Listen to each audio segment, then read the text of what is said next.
પ્રસિદ્ધ અને પવિત્ર તીર્થ સ્થળ પ્રાચીની આજે મુલાકાત લીધી। અતિ પ્રાચીન ભગવાન શ્રી કૃષ્ણએ પોતાના વંશજોનું અહીં તર્પણ કર્યું છે અને દર વર્ષે હજારોની સંખ્યામાં હિન્દુઓ અહીં આવે છે અને પિંડદાન અને બધી પ્રવૃત્તિ કરે છે। તો આ વિસ્તારમાં પાણી આવ્યા પછી શું પરિસ્થિતિ થાય છે અને શું અહીંયા ખૂટે છે એના માટેની આ આદર્શ સમય છે કે કાલે વરસાદ 2 દિવસ સારો પડ્યો છે, તો વરસાદ પછી શું પરિસ્થિતિ થાય છે અને શું કરવાની જરૂર છે એના માટે આ વિઝિટ કરી। જે કંઈ પણ આપણે જે આ જોયું પાણીના નિકાલના પ્રશ્નો છે, લાઇટના પ્રશ્નો છે, ઇન્ફ્રાસ્ટ્રક્ચર ડેવલપમેન્ટના પ્રશ્નો છે,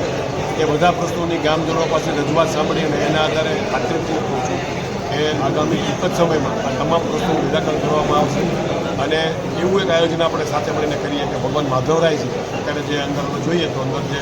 એકદમ ગંદુ આખું થઈ ગયું છે પરિસર, એને બદલે આવતા ચોમાસામાં ખૂબ જ પવિત્ર જળ અહીંયા હોય અને ભગવાન છે પવિત્ર જળની અંદર બિરાજમાન હોય અને એક